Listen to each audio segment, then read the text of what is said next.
Most weekends I go for a motorcycle ride when I can or when I'm in town, and in a lot of cases it's going to be subject to weather. Over the last month it's been difficult to get a good run, with the guys that I actually hang out with because of the wet season up here in North Queensland. So on Saturday I said, that's it, I'm going, rain, hail or shine. So sure enough, I get up in the morning, I jump on the GS, I go for a ride down the range, and it rains for about 30 minutes of the ride to get there, which takes me about an hour. It stops as we go down the range, and the range is damp but dry towards the bottom. I meet the guys at a little service station at the town at the bottom of the range, and while we're chatting there, a storm comes through. It dumps a heap of rain on the range and causes a bit of havoc as it passes over the top of the range in a little mini storm, I guess you could call it.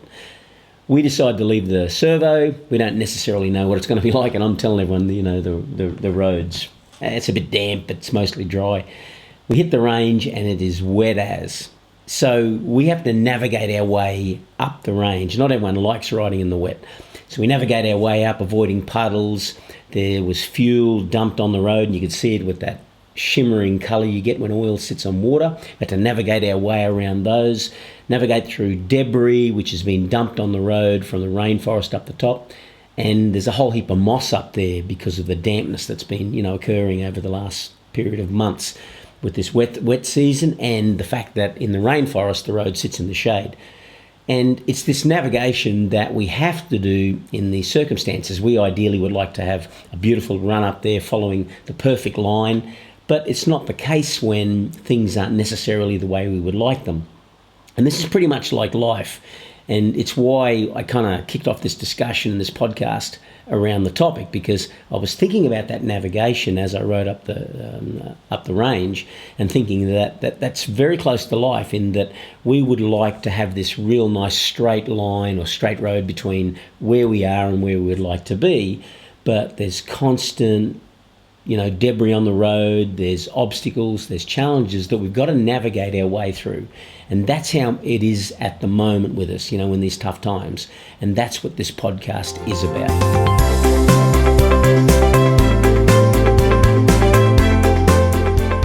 I remember back in 1985, I used to work in the police back then, and I was called out as part of a small team to attend the scene of a plane crash. Now, this plane, a light plane carrying 6 people, had crashed in a range in really inclement weather, and it took them a few days to actually find the wreckage. So when they finally found it, they called to the police, asked for a small team to come and have a look, and they selected us. So we flew up there in Iroquois. Back then they didn't have Black Hawks. They utilised the military aircraft from an aviation squadron down in Townsville, and they picked us up, they flew us up to the mountain, and then they winched us in with a bit of equipment. The team comprised myself, another guy, a photographer, the sergeant who was leading the little operation, and the general medical officer, or government medical officer I should say, whose role was to treat and people if anyone had survived, and to declare anyone dead if they had unfortunately passed away. So we were winched in, and it was really bad weather. It was a canopy of about 200 feet, so the winching involved getting into the last 50 feet of the cables as they drop people in. So it was a fairly tricky little operation to undertake. We get put in there. Unfortunately, everyone had passed away. The helicopter comes back and it winches out the GMO, and we're expecting that it's going to winch all of us out, but then it just flies off.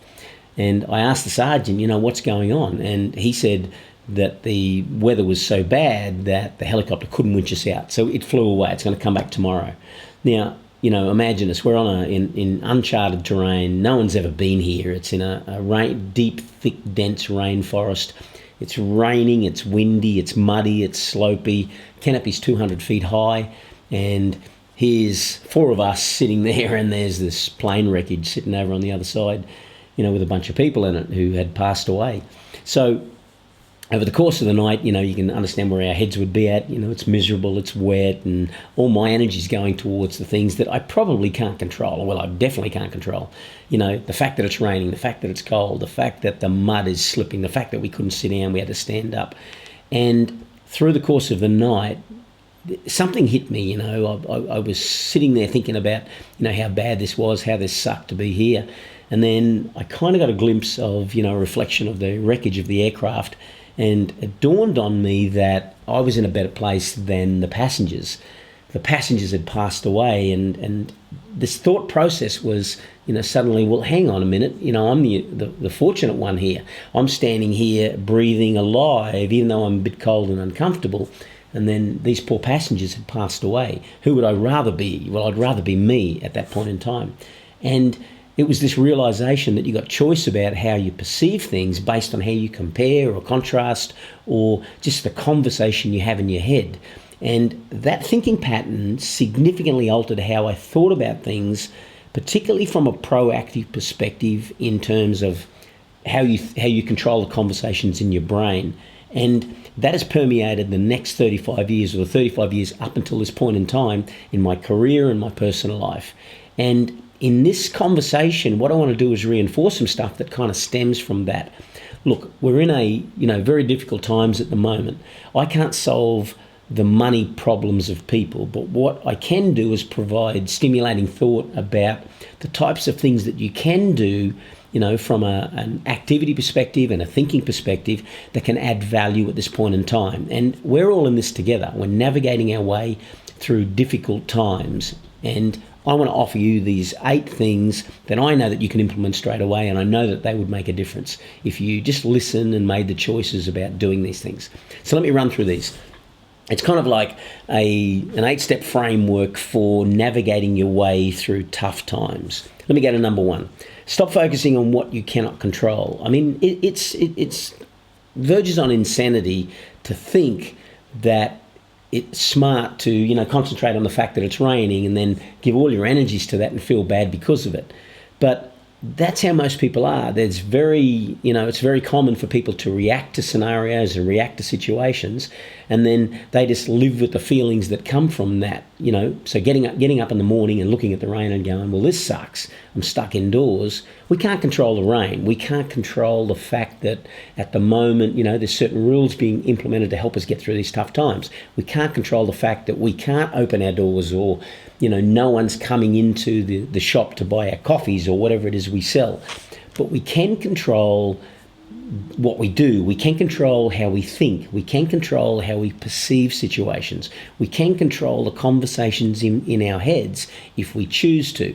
So the thing that we need to do is get our head away from focusing on the things that we can't control and focus on those things that we can. And the best way to do that, I know, or begin that, is to think about the conversations that you're having in your own brain. If you're thinking, it sucks to be in this situation now, that conversation is going to make you feel bad. But if you change that conversation to, what are you grateful for at this moment? Well, I'm grateful that, I'm still alive, I'm not sick. I'm grateful that my family's healthy. I'm grateful that I'm breathing in the morning. I'm grateful that I actually woke up. I'm grateful that I can read books and I have stuff around me. I'm grateful that I'm quarantined at home, or something like that. That type of conversation in your own brain will shift how you feel about things, and that's the first thing that you should take charge of. Let me go to the second one. Choose information sources wisely. People are not usually so good at this. I'll give you the business example. A lot of people get advice from their friends and family and that type of thing about how they should run their business, or something goes wrong and you get these well-meaning friends give you pieces of information. Well, the information that you need, particularly in situations like this, is information from people who've solved the problem, people who have the capability, and we've got to listen to those sources. The real core of what I was talking about here was based on the information dump we're getting from media. And people are listening and reading and taking notice of so many pieces of information, and I'm sure you're aware of it at this point in time. It's just an information dump, particularly about the troubles we're trying to deal with. And it can be quite depressing just trying to get through that stuff. Now, an important thing, particularly when it comes to information in media, is to understand that a lot of media companies, their goal isn't to deliver to you information that is valuable to you or factual.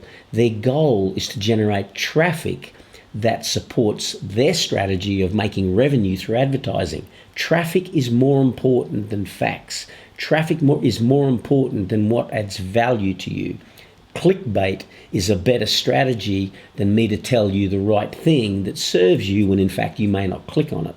So, you need to choose the sources of information that you get wisely based on what you know about their strategy. And, I choose things like ABC, the government type sources, information that's coming through from media that isn't interested necessarily in just getting traffic. So, choose those information sources wisely, or, you're going to drown under a overwhelm of information that most of it is probably not going to serve you. So let's go to number 3, get creative. If you're an employee in a company, you need to get creative in how you create value. The thing that's going to retain you, the thing that is going to drive people towards re-employing you if you did get laid off, is how much value you provided to that company. So if you're working in a company now, get creative on how you generate value. It may not be through the same things that you did a month ago, 2 months ago, that type of stuff. If you're in small business, this is so important. I can't even stress how important it is. Probably should be number 1 and number 8.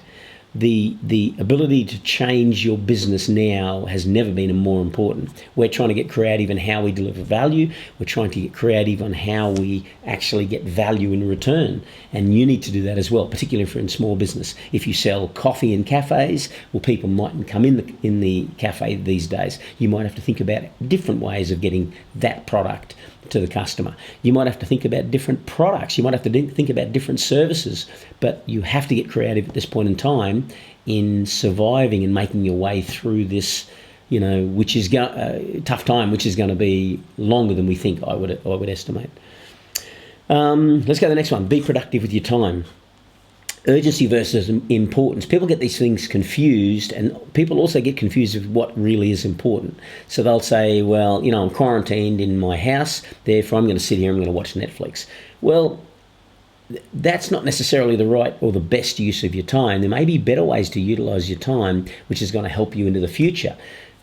Spending time with your family and friends, definitely. Spending time with your kids, definitely. That's important time. But you also need to be productive in terms of thinking what you need to do for yourself for the future, or to set you up for the future. Is it undertake some training? Is it, put time into maybe recording something? Is it write a book? And time spent on that type of thing is going to serve you in the long run and be more important and valuable to you after we get our way out of these tough times. So, make your time productive. Don't just get caught in the trap of, I feel bad, therefore I'm going to eat something, or I feel bad, therefore I'm going to watch something to distract me. So I'm not sure that's as important as you think it really is. Let's go to the next one. Move your body. I put this here for a reason. In tough times, people often get down, they get depressed, they get anxious about things. The number one way to change how you feel is to stimulate some sort of neurological change. And you do that by moving your body. So just get up, go for a run. A sudden movement can help in that regard. But moving your body, and in such a way that, you might even call it exercise, going for a walk or a run or something like that, that stimulates different biochemistry, which affects how you feel. So that is the number one way to change how you feel if you kind of find yourself caught in a negative state. Let's go to the next one. Be proactive with your finances. I put this here because in these tough times, a lot of people are going to listen to TV, watch TV, listen to the news, read the news, and get information about, stimulus packages, things that you can do or get support from in terms of deferring loans, mortgages, additional loans that are interest-free, that type of stuff. But that doesn't get it for you. No one's going to come and knock on your door and say, here it is. You have to chase that stuff. You have to be proactive. So, in our case, we run a small business. We're chasing this now, and we're making sure that we don't sit back and wait for it to come our way. We have to be proactive in going and getting it.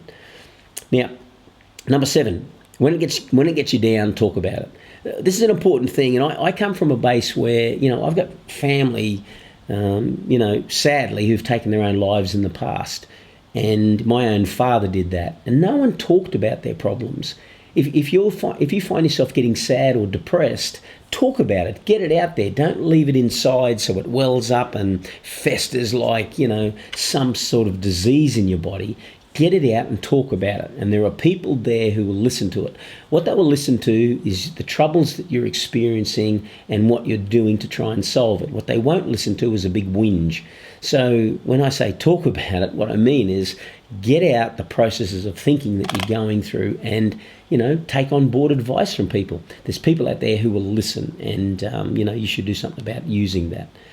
The last one is this: be nice to people. For God's sake, people are out there hoarding food, hoarding toilet paper, whatever.